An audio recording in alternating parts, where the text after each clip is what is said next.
আসসালামু আলাইকুম রহমতুল্লাহি ওয়া বারাকাতুহু। প্রিয় ইসলামী ভাই এবং বোনেরা, সকলের প্রতি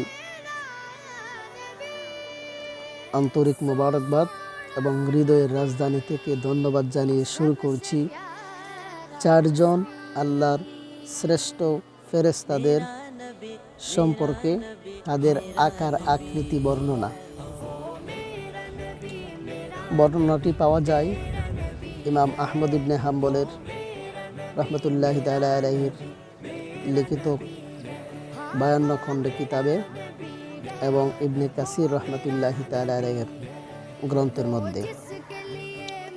শুরু করতে যাচ্ছি মহান আল্লাহ তাআলা নামে, যিনি পরম করুণাময়, অসীম দয়ালু এবং সকল রহমত বরকত নাজিল হোক প্রিয় নবী সরকারে মদিনাওয়ালা সাল্লাল্লাহু তাআলা আলাইহি ওয়াসাল্লামের উপর।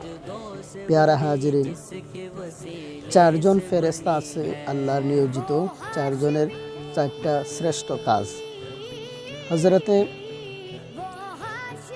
জিবরাইল আলাইহিস সালাতু ওয়াস সালামের কাজ হলো নবীদের কাছে ওহী প্রেরণ করা, বিভিন্নভাবে সাহায্য করা। এবং মিকাইল আলাইহিস সালাতু ওয়াস সালামের কাজ হলো আপনার জমিনের মধ্যে বৃষ্টি বর্ষণ করা। ইসরাফিল আলাইহিস সালাতু ওয়াস সালামের কাজ হলো উনি সিংগাই অথবা বাঁশির মধ্যে ফুৎকার দিবে, যে ফুৎকারের ধ্বনিতে আকাশ বাতাস সব কিছু ধ্বংস হয়ে যাবে। প্যারা হাজিরিন, সম্মানিত দিনী ভাই এবং বোনেরা, ধৈর্য সহকারে ভিডিওটি শুরু থেকে শেষ পর্যন্ত দেখবেন। এই হাদিসটি খুব ভালো করে ফলো করলে আপনি বুঝতে পারবেন যে এই চারজন ফেরেশতার বর্ণনাটা, আকৃতিটা কেমন, আর এটাও বুঝতে পারবেন যে আল্লাহ তাদেরকে সৃষ্টি করেছেন ওই আল্লাহ কেমন। সুবহানাল্লাহ। প্যারা হাজিরিন, পবিত্র কুরআন শরীফের মধ্যে বিভিন্ন জায়গার মধ্যে চারজন ফেরেশতার নাম আছে। বিশেষ করে একটা শব্দ আপনারা প্রায় শুনতে পাবেন, দেখতে পাবেন, পড়তে পাবেন। এটা হলো মালাইকাতাহু, ইন্নাল্লাহা মালাইকাতাহু। এইরকম একটা শব্দ আপনারা প্রায় জায়গায় পাবেন। তো এই মালাইকা শব্দের অর্থ হলো ফেরেশতা। ওই ফেরেশতা আল্লাহর কুদরতি ফেরেশতা, এদের কাজ আল্লাহর কুদরতি কাজ। একদিন নূর নবী মুহাম্মদ সাল্লাল্লাহু তাআলা আলাইহি ওয়াসাল্লামের কাছে জিবরাইল আমিন আলাইহিস সালাতু ওয়াস সালাম আসলেন আর বললেন কিছু কথার প্রেক্ষিতে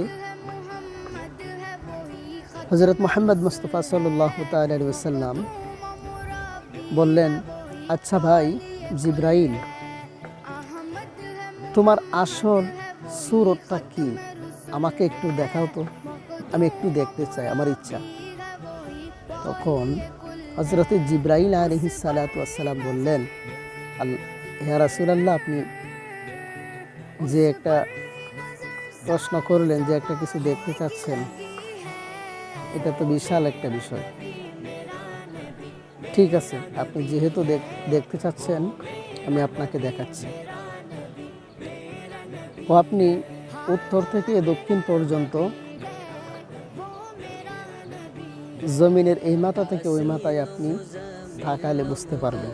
এই কথা বলে জিবরাইল আমিন হঠাৎ করে অদৃশ্য হয়ে গেলেন,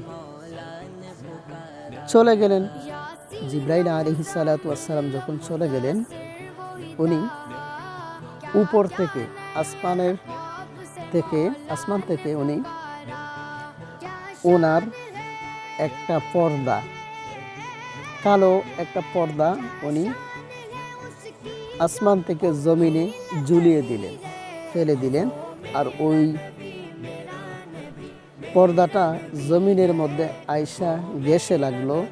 মনে হচ্ছে জমিনটা যদি আরো নিচে থাকতো তাহলে আরো নিচেও যাইতো। সুবহানাল্লাহ। জিবরাইল আমিন আসলো, বলতেছে, ইয়া রাসূলুল্লাহ সাল্লাল্লাহু আলাইহি ওয়াসাল্লাম, আপনি কি আমাকে দেখছেন? বলতেছে, কই না তো, আমি আপনাকে দেখি নাই। যদি নাই বা দেখেন তাহলে আপনি কি দেখতে পাচ্ছেন? হযরতে রাসূল আকরাম সাল্লাল্লাহু তাআলা আলাইহি ওয়াসাল্লাম তখন বলেছিলেন, আমি আমি আসমান থেকে একটি পর্দা জমিনের মধ্যে ঘেঁষে পড়ে আছে।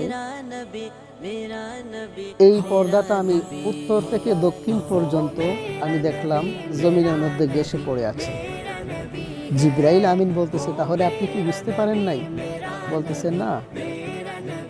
রাসূল সাল্লাল্লাহু আলাইহি সাল্লামকে বললেন, এটা তো আমার একটা পাকা মাত্র। বলেন কি? হ্যাঁ, আমি জিবরাইল আলাইহিস সালাতু ওয়াস সালাম মাঝে মধ্যে আল্লাহর এমন কিছু কিছু কাজকর্ম করে দেই যেগুলা মুহূর্তের মধ্যে যদি না করে দিতে পারি তাহলে সমস্যা হয়ে যাবে। ইউসুফ আলাইহিস সালাতু ওয়াস সালাম যখন কুয়ার মধ্যে যখন পড়ে গেলেন, পড়ে যাচ্ছে, পড়তে আর কতটুকু সময় বা লাগে, আমি জিবরাইলকে যখন আল্লাহ হুকুম দিলেন, সঙ্গে সঙ্গে আমি তাকে আমার পাকা দ্বারা আমি তাকে কুলে নিয়ে নিলাম। অর্থাৎ তাকে আমি পড়তে দেই নাই যেন সে বেঁচে যায়। রাসূল সাল্লাল্লাহু আলাইহি সাল্লাম বলতেন, সুবহানাল্লাহ, সুবহানাল্লাহ। যে ব্যক্তি একটা পর্দা আসমান থেকে জমিন পর্যন্ত এতটুকু লম্বা হয়, ওই ব্যক্তির এই রকম পর্দা বা পাকা আছে প্রায় 600। এবার বুঝেন। নবীজি বললেন, সুবহানাল্লাহ, সুবহানাল্লাহ, এত বড়? ইয়া রাসূলুল্লাহ, শুধু কি তাই? যে ব্যক্তির শরীরে 600 পাকা এরকম থাকে, ওই ব্যক্তির শরীরটা কেমন, ওই ব্যক্তির হাতটা কেমন, ওই ব্যক্তির মাথাটা কেমন, ওই ব্যক্তির আকার আকৃতিটা কেমন হতে পারে? রাসূল সাল্লাল্লাহু আলাইহি ওয়াসাল্লাম আশ্চর্য হয়ে গেলেন। এরপর নবী মুহাম্মদ সাল্লাল্লাহু তাআলা আলাইহি ওয়াসাল্লাম বলতেছেন, হে ভাই জিবরাইল, আচ্ছা বলুন তো, মিকাইল আলাইহিস সালাতু ওয়াস সালাম এবং ইসরাফিল আলাইহিস সালাম, আজরাইল আলাইহিস সালাম সম্পর্কে বলতেছেন, ইসরাফিল আলাইহিস সালাতু ওয়াস সালাম হলেন এমন, ওনার হাতে একটা বাঁশি আছে, একটা শিং আছে। এটার মধ্যে ছোট বাচ্চারা যেভাবে বাঁশি বাজায়, এটার মধ্যে যে হাত দিয়ে এইভাবে ধরতে গেলে যে কয়েকটা সেদুর থাকে, ঠিক এরকম ভাবে সেদুর আছে প্রায় 11টা। ওই 11টা সিঁদুর মধ্যে একটা সিঁদুরের ভিতর দিয়ে যদি পুরা দুনিয়াটা যদি এটার ভিতর দিয়ে ঢুকায় দেওয়া হয়, তখন এই দুনিয়াটা একটা সিঁদুরের ভিতর দিয়ে এপাশ থেকে ওই পাশ বের হয়ে যাবে, দুনিয়ার কোনো অংশের মধ্যে লাগবেই না। সুবহানাল্লাহ। বলতেছেন, কি বলেন? হ্যাঁ, ওই রকম ছিদ্র আছে 11টা। যেই ব্যক্তির সিংগায় বা বাঁশির মধ্যে ছিদ্র এত বড়, 11টা ছিদ্র তো আরো বিশাল বড়, ওই ব্যক্তির বাঁশিটা কত বড়, ওই ব্যক্তি যে মুখে সিংগাটা মুখে নিয়ে আসে, ওই মুখটা তাহলে কত বড়। ইসরাফিল আলাইহিস সালাম মুখে সিংগা নিয়ে আছেন, এই জন্য আল্লাহ হুকুম করবেন, তারপরে সিংগায় হাতে নিবেন, তারপর মুখে দিবেন, এই দেরি যেন না হয়। সুবহানাল্লাহ। তাহলে ওই ইসরাফিল আলাইহিস সালাতু ওয়াস সালামের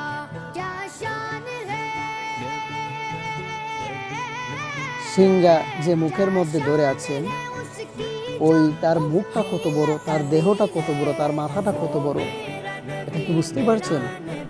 নবীজি আশ্চর্য হয়ে গেলেন। সুবহানাল্লাহ। এরপর বলতেছেন, ইসরাফিল আলাইহিস সালাতু ওয়াস সালামের কাজ কি, তার আকার আকৃতি কেমন? বলতেছে, ইসরাফিল আলাইহিস সালামের আকার আকৃতিটা হলো এই, ওনার কাজ হলো বৃষ্টি বর্ষণ করা, ঝড় তুফান বর্ষণ করা।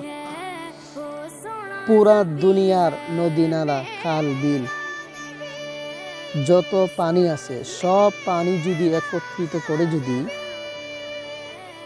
মিকাইল আলাইহিস সালাতু ওয়াস সালামের মাথার উপর যদি ঢেলে দেওয়া হয়, আর যদি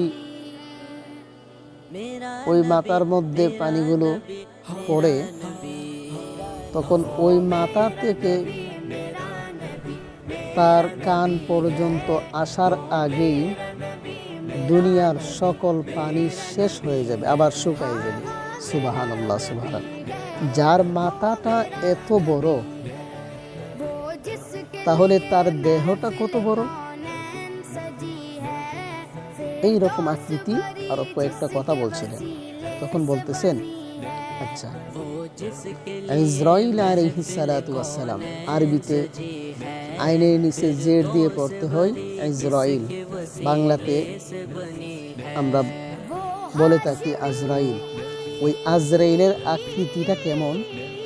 যিনি মানুষের জান কবজ করে।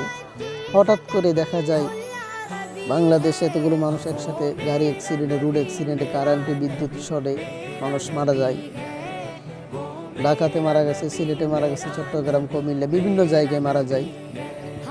কিভাবে এতগুলো মানুষের জান কবজ করে? বা অন্য অন্য দেশেও একই সময় একই ভাবে অনেকগুলো মানুষ মারা যায়। তখন জিবরাইল বলতেছেন, একটা প্লেট সামনে রাখলে ওই প্লেটের মধ্যে আপনি যেমন একটা মাংসের টুকরা বা একটা ডিম বা একটা কোনো কিছু রাখলে পরে যেমন আপনি স্পষ্ট দেখতে পারেন, ধরতে যেমন 1 সেকেন্ড সময় লাগবে না, ঠিক তেমনইভাবে পুরা পৃথিবীটা আজরাইল আলাইহিস সালাতু ওয়াস সালাম যেখানে আছেন ওইখান থেকে একটা প্লেটের মতো দেখতে পারেন।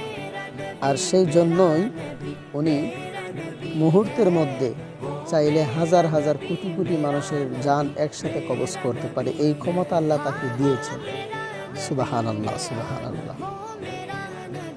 যে ব্যক্তির হাত এত বড়, ওই ব্যক্তির মাথাটা কত বড়, ওই ব্যক্তির আকার আকৃতিটা কত বড়, এরকম অনেক কথা বললেন। রাসূল সাল্লাল্লাহু আলাইহি ওয়াসাল্লাম বিস্মিত হয়ে গেলেন, আশ্চর্য হয়ে গেলেন। আপনি কি বলেন? বলতেছে, হ্যাঁ, এটা আল্লাহ তাআলার দেওয়া এক আশ্চর্য বিষয়, যা ঈমানদার ব্যক্তি ছাড়া কেউ এটা বিশ্বাস করবে না। প্যারা হাজরিন, 4 জন ফেরেশতা, এই 4 জন ফেরেশতা পৃথিবীর সকল ফেরেশতার চাইতে উচ্চ মর্যাদা। এই 4 জন ফেরেশতা কাজও সব চাইতে বড় বড় কাজ। আল্লাহ তাআলা আমাদের সবাইকে দ্বীনি খেদমতে এই আমলটুকু, এই বিষয়টা সবার কাছে পৌঁছায় দেওয়ার জন্য তৌফিক দান করুক, শোনার বোঝার আমল করার মতো তৌফিক দান করুক। যারা আমার চ্যানেলে নতুন, প্রত্যেকটি চ্যানেলটি সাবস্ক্রাইব, ফলো দিয়ে রাখবেন। অবশ্যই ভিডিওটি শেয়ার করবেন, লাইক কমেন্ট করে বলে দিবেন কেমন হয়েছে।